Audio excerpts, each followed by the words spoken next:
qui s'appelait Bassul Belsit. Ça m'a vraiment marqué parce que c'est donc 30 ans après, je m'en souviens encore. Ça s'appelait Bassul Belsit. D'ailleurs, anecdote, le jour, quand elle a commencé à écrire, moi j'appelle Bassul Belsit, mais c'est peut-être plutôt l'inverse. Quand elle a commencé à écrire, quand les lettres ont commencé à écrire Bel, B-E-L-S, on pense à Belzébuth, nous direct, on dit ah, c'est le démon qui est avec nous. Donc c'était Bassul Belsit et je l'ai un peu nargué.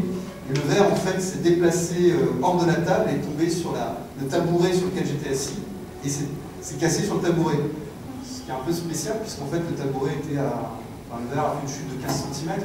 Oui, je me souviens que vous avez raconté ça autour d'un feu de camp dans Minecraft. Voilà. Trop pas, vous êtes raconté des histoires. Donc tu connais déjà les réponses. Et en fait, je me disais si c'était ça qui t'avait poussé à faire, et si c'était autre chose. En fait, à l'époque de découvrir ça, j'ai trouvé ça génial. C'est vrai que cette dimension un peu spirite, le spiritisme, le paranormal m'a toujours attiré, intrigué depuis très longtemps et c'est quelque chose qui me... J'ai une vraie curiosité pour ça. D'accord, en tout cas, merci beaucoup pour ce que vous faites. Hein. Merci. Super. Merci beaucoup.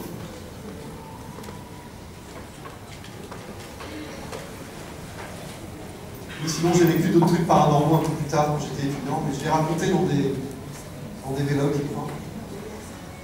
Bonjour Guillaume. Bonjour.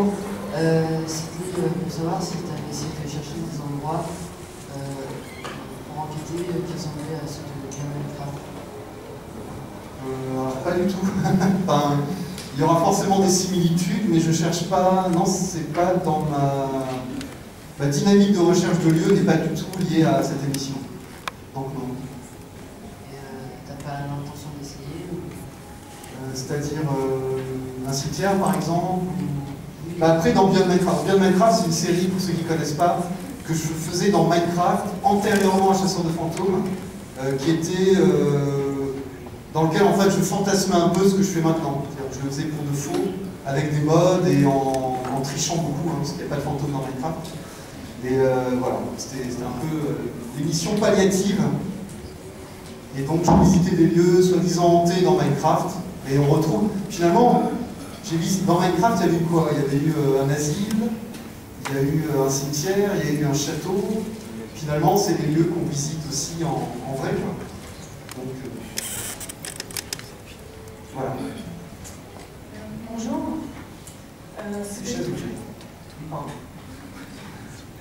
Bonjour. Bonjour. C'était une question par rapport aux premiers épisodes, au premier vlog en fait, que tu as fait, où tu disais, dans Chasseur de fantômes, je pars à la recherche d'identité, tu ne pouvais pas vraiment confirmer que tu avais affaire à des esprits humains, des fantômes vraiment. Je voulais savoir ce que tu en étais de ta réflexion par rapport à ça, si tu penses qu'il y a autre chose que des esprits humains. En fait, j'essaye de... J'en sais toujours rien, quoi. Si on se base, sincèrement, si on se base juste sur les résultats que j'obtiens depuis le début, effectivement, il y a des voix, il y a des mots. Est-ce qu'il n'y a que des esprits de gens décédés qui sont capables de s'exprimer, de parler, j'en sais rien. Mais je ne sais toujours pas ce que c'est concrètement. Et encore, c'est ce que quelqu'un posait la question hier. Et imaginons, je tombe sur une entité avec qui je peux vraiment mettre un dialogue en place. Et qui commence à me dire, oui, je suis bien une personne décédée, effectivement, il faudra encore que je la croie. Tu vois, dans ce discours-là, ça se trouve, elle me racontait des conneries et j'aurais pas du tout affaire à... Donc je pense que c'est très difficile d'obtenir des vraies réponses. Et aujourd'hui, mon idée, c'est plus de... Vu que je vois que je bloque quelque part, j'arrive à pas grand-chose finalement. Ce dialogue que j'espérais pouvoir mettre en place n'est jamais arrivé. J'ai jamais vraiment de réponse concrète sur est-ce qu'il y a un au-delà, est-ce que... Je ne peux pas donner de réponse. Et aujourd'hui, je pense que ma dynamique, c'est plus de réussir à capturer des phénomènes paranormaux, troublants, des choses qu'on ne comprend pas, comme cette brume Athanaïs, comme des voix qu'on va capturer, on ne sait pas d'où elles viennent, pourquoi elles sont là, plutôt que d'essayer de chercher vraiment des réponses. Si elles arrivent, tant mieux, mais je pense que comme ça, en soi, je ne peux pas en trouver. Je ne sais pas si je réponds une fois de plus, mais... D'accord. Merci. Bonjour. Bonjour. Moi, je voudrais savoir si tu serais prêt plus tard à amener des gens qui te regardent à faire une investigation comme une sorte d'initiation. Qui me regarde. Ouais, voilà. ce serait un peu particulier. Alors il y a, je ne sais pas si vous connaissez RIP, Recherche Investigation Paranormale, c'est les pionniers dans le domaine de l'émission consacrée aux enquêtes paranormales en France. Ils ont eu des épisodes qui ont été diffusés sur W9, sur Planète. Ils ont une chaîne YouTube aujourd'hui, ils ont rediffusé un épisode en version longue qui est assez intéressant à voir. Eux font ce qu'on appelle des ghost hunts. Ils en font à Fougeray notamment. Et pour une centaine d'euros, on peut se joindre à eux le temps d'une nuit. Donc je crois que c'est ouvert à 50 personnes en général. On passe la nuit avec eux, alors ils font des petits groupuscules, ils amènent leur matos et donc les gens enquêtent avec eux. En général, ils ont très peu de résultats, parce que je pense qu'il y a beaucoup de monde, donc ça... Moi je suis convaincu d'une chose par contre, c'est que moins on est nombreux, plus on est susceptible d'avoir des résultats. Ça j'en suis convaincu. RIP par exemple, mener leurs enquêtes, je crois qu'ils sont 6 enquêteurs, 5 ou 6, c'est déjà beaucoup. Alors ils se divisent en général en groupes de 2 ou 3, mais ils ont systématiquement 1 à 2 caméramans qui les suivent, donc ça fait l'équipe technique, ça fait sur le lieu, ils doivent être une dizaine de personnes, et je trouve que ça fait beaucoup de monde. Donc pour revenir à ce que tu me disais, je ne me verrais pas faire ce genre de choses payantes. Par contre, je suis en train de réfléchir actuellement à pourquoi pas mettre en place quelque chose autour de ces enquêtes et du paranormal qui serait ouvert aux gens qui voudraient, mais c'est compliqué. Parce que je pense qu'il y a beaucoup de gens qui voudraient le faire et qu'on ne peut pas être, je sais pas, 5000 dans un lieu en train de faire une enquête. Et j'aimerais bien, ouais. En fait, j'aimerais bien partager peu de choses que je sais aujourd'hui, ça c'est sûr. J'envisage même de faire des petites vidéos tutoriels, enfin, on explique un peu comment fonctionne un appareil, comment est-ce qu'il est préférable de l'utiliser, une caméra, comment... Voilà, des espèces d'initiation à la chasse aux fantômes en forme de vidéo. C'est un projet que j'ai, je ne sais pas si je le ferai. Je ne sais pas si ça intéresserait les gens, mais moi je pense que ça m'intéresserait de le faire. En tout cas, de faire partager cette connaissance. J'ai aussi un projet de... Voilà, j'ai beaucoup de projets, mais la question du temps est souvent... Enfin, fait que je ne pourrais peut-être pas les mettre en place. J'aimerais bien faire un site web, mais vraiment un site web qui soit dédié, pas forcément à chasseurs de fantômes, mais paranormal, et qui donne des pistes de réflexion où on retrouve les différentes choses que j'ai découvertes avec qu'est-ce que ça pourrait être, un forum avec des explications sur le matériel. On va faire un truc comme ça. Je ne sais pas si ça intéresserait, d'ailleurs j'en profite, est-ce que ça vous paraît intéressant? Donc à voir. Par rapport aux voix que tu obtiens sur tous les retours de ta caméra, ça te prend de tes caméras, ça te prend combien de temps pour les analyser, bien nettoyer le son, tout ça? Et surtout, est-ce que tu es vraiment choqué quand t'en entends? Choqué? Oui, surpris. Oui, à chaque fois, c'est... et alors, je sais pas, je vais être très concret pour... je reviens par exemple sur Fougeray, parce qu'on a eu des voix assez exceptionnelles, enfin pour moi, je trouve assez exceptionnelles. Donc je regarde notamment ce moment où le pod est installé dans l'entrée, sur le mannequin. Igor, voilà, c'est ça. Et je sais que c'est en plus un rush que je ne comptais pas regarder, parce que pour moi c'est un peu une vitrerie, quoi, le machin s'est activé. Je me souvenais que le pod s'activait à cet endroit-là, mais 2 jours sur Igor, je trouvais ça un peu, c'était marrant. Et donc je sais qu'assez tardivement, je me dis tiens, je vais regarder ce passage.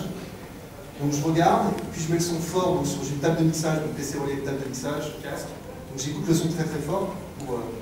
Et d'un coup, il me semble entendre parler, chuchoter. Et en général, la première personne qui a en général, j'appelle ma femme. Chérie, viens voir, qu'est-ce que tu entends? Donc je lui mets le casque et elle me dit ah oui, effectivement. Donc c'est ma première, oui, mais à chaque fois, oui, c'est un choc. Donc ensuite, l'analyse, sur ces voix-là, ça a été très compliqué. C'est la première fois que j'ai eu autant de mal et encore, j'ai pas bien réussi à le faire, à nettoyer un peu les fréquences qui pouvaient gêner et donc réussir à les rendre plus évidentes à l'écoute. Ça a été très long, mais je ne sais pas au niveau temps, je n'ai pas vraiment de fourchette à te donner. Donc ça prend pas beaucoup de temps, ça prend 1 heure. Et à partir du moment où tu as trouvé un possible voix, le nettoyage, tout ça, ça prend moins d'1 heure. Est-ce qu'il y a d'autres questions? Oui. Bonjour Guillaume, c'était pour savoir, bonjour. pour toi, quel épisode était le plus concluant? Le plus concluant? Où tu as eu le plus de réponses à la fin de cette question. L'épisode 2, Enfin, l'épisode 1, l'épisode 2, l'épisode 3, l'épisode 4, tous sont concluants pour moi, et tous sont... Mais l'épisode 2 quand même. Pour l'épisode 2, je me suis dit, j'arrête, parce que déjà ça avait été compliqué, et parce que je m'étais dit, bah c'est bon, j'ai pas besoin d'aller plus loin, je sais qu'il y a autre chose, j'ai mes réponses, j'ai filmé un truc absolument dingue, j'ai vécu un truc aberrant, j'en reste là, bah, c'est bon. Moi personnellement, voilà, ma démarche personnelle, je n'avais pas envie d'aller plus loin. Donc l'épisode le plus concluant, c'était lui. Mais après, chaque épisode est concluant pour moi. Celui que vous n'avez pas encore vu est plus que concluant. Ouais, je tease comme on dit. Mais vous allez... Je pense qu'il va vous choquer. Le prochain épisode va vous choquer. Je pense même que ceux qui n'étaient pas forcément sceptiques sur mon travail vont peut-être l'être. Tellement je suis revenu de ce tournage en disant à mes proches que je n'allais pas en faire un épisode. Parce que je me suis dit ça, les gens vont voir ça et... Enfin, vous verrez. Enfin, vous verrez. Et j'en fais quand même un épisode. Mais reculons. Sincèrement, là, ce que vous allez voir dans quelques jours, quand vous le regardez, vous pourrez vous dire, bon, Gus nous le livre, mais moi, j'y tenais pas vraiment. Mais vous verrez. Enfin, peut-être que je me fais des films, hein, peut-être que vous allez me dire, ouais, mais il n'y a rien de si grave que ça, c'est parfait, c'est génial, tout ça. Moi, je m'en fais une montagne, on verra bien. Voilà, c'est un épisode qui va, je pense, être un peu polémique.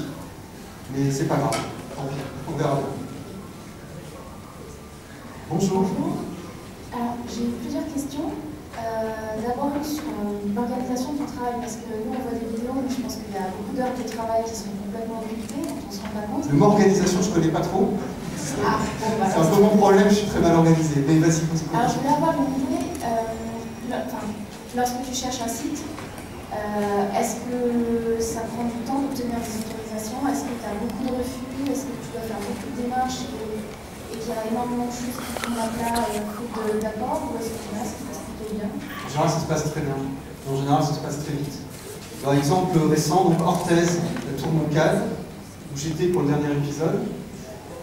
Donc l'épisode qui va sortir dans quelques jours, normalement. J'ai contacté la ville, qui m'a renvoyé sur le service d'animation de la ville, et l'association qui gère la tour.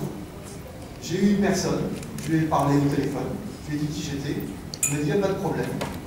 Sur ce, j'ai envoyé quand même un mail avec tout un tas d'informations sur l'émission, sur moi, sur le concept, et 2 jours après, c'était réglé. La date était posée, le rendez-vous était pris, et le jour même, j'étais avec la présidente de l'association, enfin le jour prévu, j'étais avec la présidente de l'association en train de visiter la tour. Donc ça s'est très bien passé, fougeré, aucun souci, mais aucun souci à aucun moment. Là, il y a un lieu que j'ai découvert il n'y a pas très longtemps, qui est une ancienne maison de retraite, à l'abandon aujourd'hui, sauf que le bâtiment est en vente. Donc j'ai eu la propriétaire au téléphone, alors au départ elle n'était pas contre. Puis quand je lui ai dit que ça allait être sur YouTube, ça risquait d'être vu par pas mal de monde, elle m'a dit ah non, alors là non, c'est impossible, je suis en train de vendre mon patrimoine, je ne peux pas vous laisser faire une vidéo, pour peu que vous découvriez des fantômes, je ne vendrai plus, j'arriverai pas à le vendre. Donc c'est un peu le problème. C'est le seul et unique refus que j'ai eu, en sachant jusqu'à présent je n'ai pas fait tant de demandes que ça aussi, puisque chaque épisode a abouti à un accord, et que voilà. Moi j'avance au pas à pas, donc c'est par épisode. Là, le sanatorium que j'ai en tête, donc ça va se passer comment? Dès que j'ai fini, dès que Orthez, enfin le prochain épisode de la tour Moncade est en ligne, a été vu, dans la semaine, je contacte les propriétaires du lieu, et je verrai là. Il va falloir qu'il fasse une opération séduction. Voilà, c'est un peu compliqué, c'est vrai quand on arrive en disant voilà, je voudrais faire une enquête paranormale dans votre chez vous, enfin dans votre patrimoine, dans votre château, dans votre lieu, ça peut refroidir les gens. Mais pas aussi, enfin ça dépend. Ça dépend des gens. J'imagine que tu vas avoir des petits supports, des trucs tout prêts pour expliquer un peu ce que tu fais. J'ai un PDF que j'ai fait moi-même, qui est plutôt bien écrit, hein, ça va, qui me présente avec une photo, des liens, enfin un truc sans prétention, mais qui a l'air efficace. Voilà. J'ai une autre question qui concerne plus l'organisation de l'enquête, une forte organisation, désolé. Quand tu arrives sur un site. C'est mon point faible. Voilà, quand tu arrives sur un site, on a vu avec tes vidéos que tu visites des lieux qui sont très très différents les uns des autres. est-ce que tu anticipes un petit peu, où est-ce que tu vas mettre telle caméra, comment, est-ce que tu prévois ça un peu à l'avance, est-ce que tu as une idée précise de comment tu vas réaliser les lieux, ou est-ce que ça se fait un peu au feeling en fonction de la visite? Ça se fait un peu au feeling en fonction de la visite. Je suis obligé de prendre des exemples concrets. La tour Moncade, où j'étais donc récemment, bon, je vous en parle, tant pis, vous découvrez, vous en saurez un peu plus sur l'épisode, c'est pas grave. C'est un vieux château, il ne reste plus que le donjon. Un petit bout de fosse, mais il n'y a plus que le donjon. Et le donjon, en fait, il n'y a plus que... Il y a le rez-de-chaussée, il y a un étage, et tous les autres étages ont été pétés. Donc en fait, il y a 140 marches pour arriver tout en haut, sur les toits. Mais en gros, c'est une vaste et immense salle qui fait 15 mètres de haut. Donc c'est presque je mène l'enquête dans une seule pièce, voire deux, dans un vieux château. Et l'organisation, là, elle était simple. Une caméra en bas, une caméra en haut, et moi qui me balade. Après, Fougeray, ça a été un peu plus compliqué, parce qu'il y a énormément de pièces. Donc j'ai voulu mettre une première partie de nuit dans le couloir, en fait, qui paraissait assez central. Alors on m'a reproché de ne pas être allé dans toutes les chambres et tout ça. Je sais pas, j'ai pas vraiment en tête qu'une entité va rester forcément dans une pièce précise d'un bâtiment. Enfin, je sais pas. Peut-être qu'elles ont besoin de rester dans leur chambre à elles. Mais voilà, je me suis dit plutôt moi d'essayer de me balader partout, de m'éparpiller. Je vais leur proposer de venir à moi. C'est un peu comme ça que je fonctionne. Après, oui, donc d'un point de vue organisationnel, non, je suis très mal organisé. C'est très compliqué de s'organiser de toute façon. D'autant que les choses ne se passent finalement jamais vraiment comme on les prévoit. Je reprends le dernier, parce que c'est vraiment chaud, je suis en train de travailler dessus.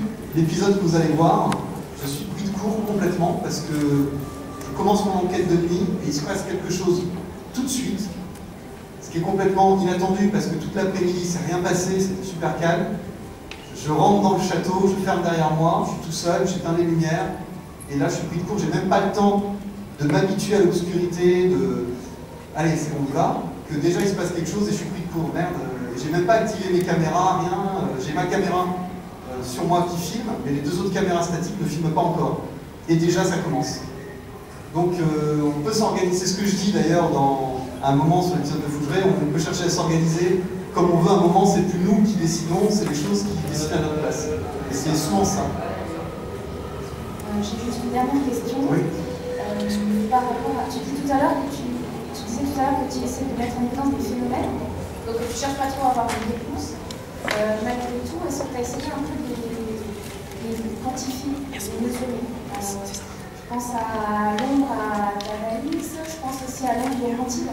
Oui. Où on voit à Fougeray, est-ce que tu as essayé de voir comment ça s'étalonnait par rapport à un contexte normal, soit thermique, soit de température, soit au niveau des fréquences des voix? Est-ce que tu as essayé de voir s'il n'y avait pas quelque chose d'anormal ou de spécifique, mesurer un peu?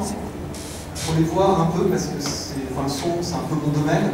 Alors sans rentrer dans les détails trop techniques, au niveau des voix, oui, j'ai été notamment à Fougeray très surpris. On dit souvent que ces voix sont dans les basses fréquences, et c'est vrai que les voix de Fougeray, pas toutes en plus, c'est ça qui est bizarre, sont sur des fréquences que j'ai beaucoup de mal à isoler. Mais c'est... En fait, il n'y a pas de... Je me suis rendu compte que ces voix, par exemple les voix que je capte dans le premier épisode, sont pas du tout sur les mêmes fréquences non plus. Donc il n'y a pas de règle. Ça, au niveau du son, j'en suis sûr, il n'y a pas de règle, il y a des étrangetés souvent. À Fougeray, je vais avoir des voix qui sont très facilement nettoyables, voire trop, et comme de tout l'opposé. Donc il n'y a pas de règle. Alors est-ce que ça vient des différents appareils qui ne sont pas toujours les mêmes? J'en sais rien.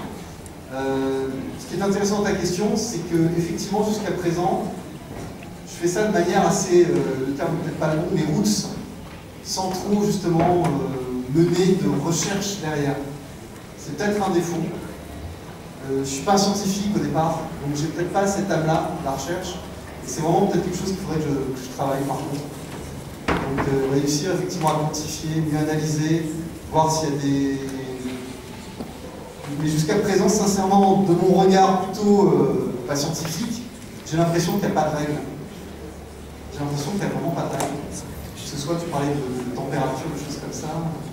Non, j'en vois pas. Enfin, je vois pas de lien. Le Montille, par exemple, cette ombre noire qui semble sortir de moi, en fait. Je sais qu'il doit faire 10 degrés dans le... Je sais plus, température assez froide. À Tanaïs, il fait 20 degrés, c'est en plein été. C'est pas du tout les mêmes températures.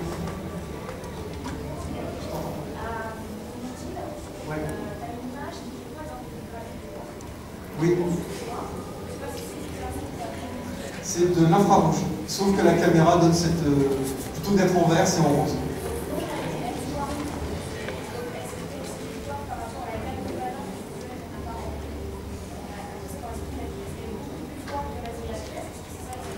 Non, ça veut dire qu'elle serait plutôt blanche, en fait, à mon avis.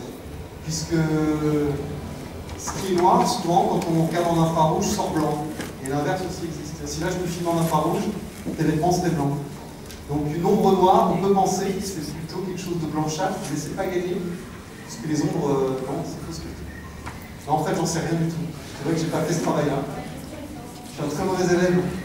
Non, mais c'est vrai. Il faut que je travaille un peu là-dessus. Il faudrait peut-être que je m'entoure de gens pour m'aider dans cette démarche-là. Le problème, c'est qu'il faut trouver les bonnes personnes, des personnes compétentes, des personnes de confiance. Voilà. C'est toujours compliqué de s'entourer, de bien s'entourer. Donc je suis d'un naturel plutôt solitaire à cause de ça. Voilà. Alors, j'aurais une question, c'est comment vous gérez les corps astrales flottants du type 5? Excellent. On a des petits soucis à SOS Fantôme avec ça. D'ailleurs, vous avez besoin d'un coup de main, hein, vous savez qui c'est qu'on appelle, évidemment. Je suis prêt à vous aider. Voilà. Moi, je crois en vous. C'est énorme.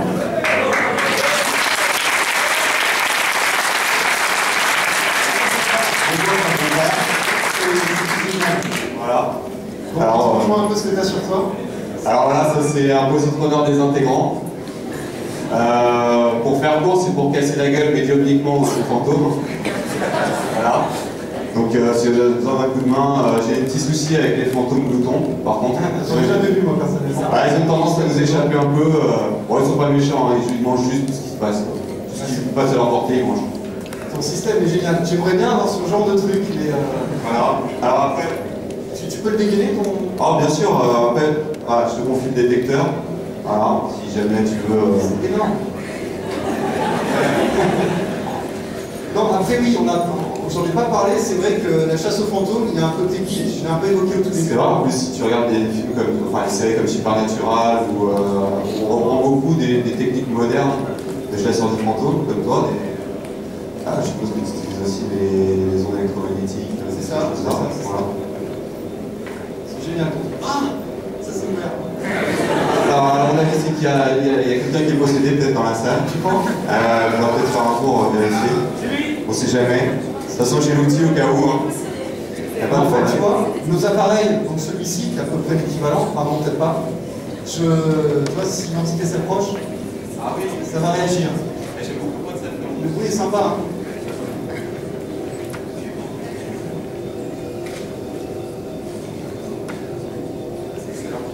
Ça fait un bruit dingue aussi.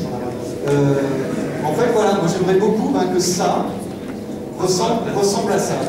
Bah, ça, j'ai envie de te dire, c'est faisable. Je me doute. Techniquement, à la limite, on en parlera après, mais on peut mettre ça là-dedans. Et ça deviendra, parce que je t'avouerais que j'ai pensé aussi à mettre un truc comme ça pour avoir un vrai détecteur de fantômes, pas juste un jouet, pour avoir quelque chose qui réagit en temps réel aux ondes électromagnétiques. Est-ce que ça vous choquerait que je me balade avec ça pendant des enquêtes? Ça ne fait pas sérieux? Je trouve ça génial. Donc, ça, le fusil, comment t'appelles ça? Alors, c'est un proton pack. Ouais. C'est un pack qui génère. C'est juste un peu un accélérateur nucléaire qui est sur la combinaison. D'accord. Rien de dangereux. Rien de dangereux. Tout est maîtrisable. C'est très écologique. Ça meurt pour 5 ans. Est-ce qu'on peut rallumer? Ah non, il est plus là-haut. J'aurais bien remis la caméra, ma caméra qui est là pour. Non, parce qu'en fait, tout est allumé, il y a des trucs qui s'éclairent, des trucs qui bougent. Ça, c'est fabriqué maison. Regardez.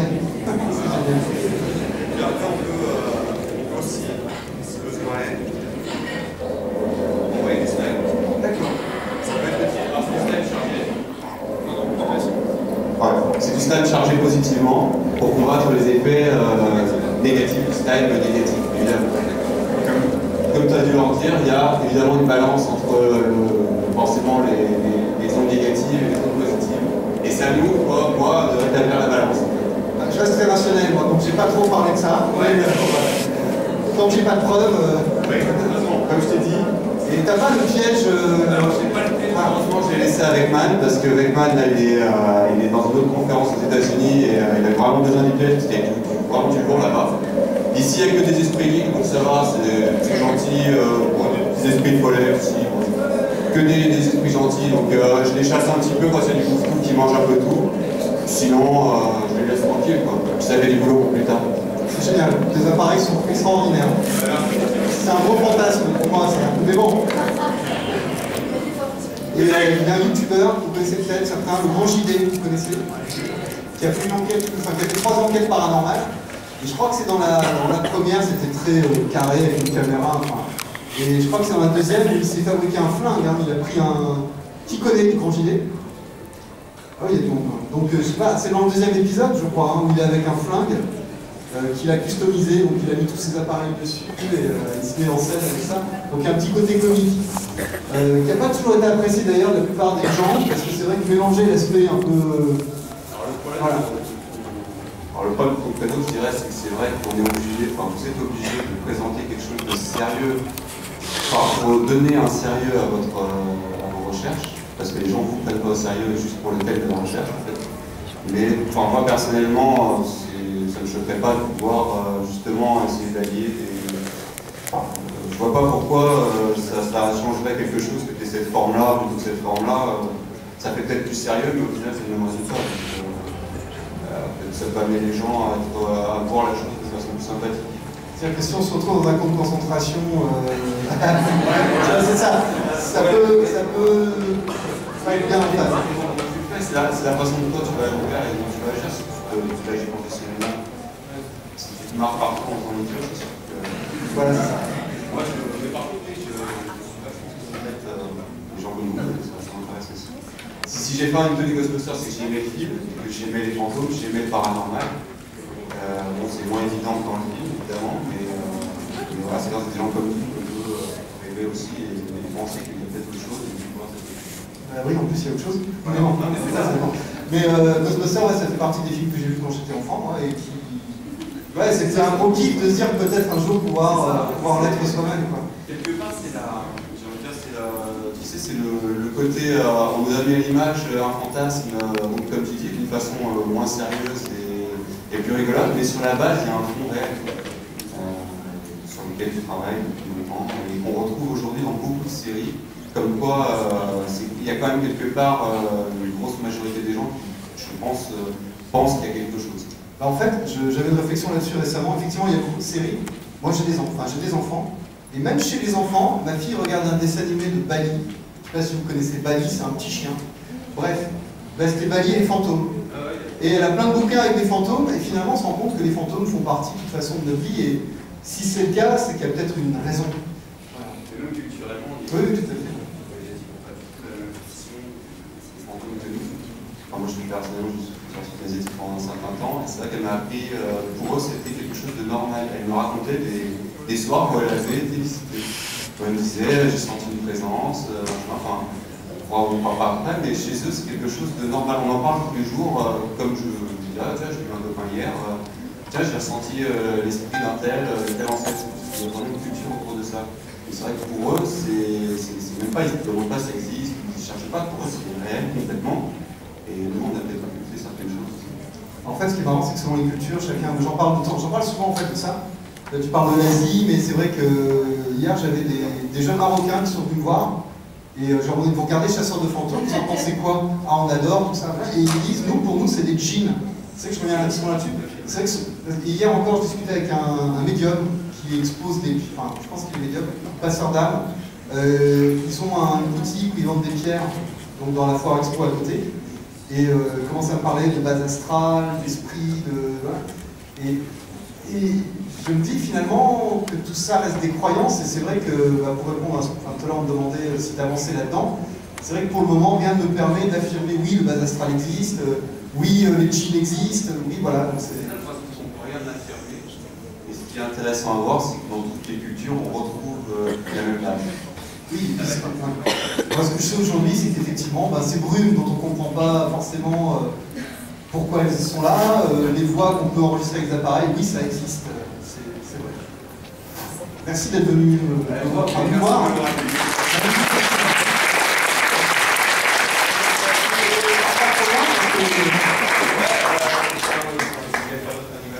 D'accord, ok, bah, j'essaie de te retrouver. Et après, je suis au stand TVA. D'accord, à plus tard. Merci. Je vais passer me voir au stand TVA. Salut Guillaume, petite question. D'une manière un peu plus générale, comment est-ce qu'on devient chasseur de fantômes? Est-ce que c'est une profession reconnue à part entière, au-delà du fait de capturer des images et de les mettre sur Internet, peu importe le nombre d'euros avec ces images-là, mais est-ce que c'est une profession reconnue à part entière?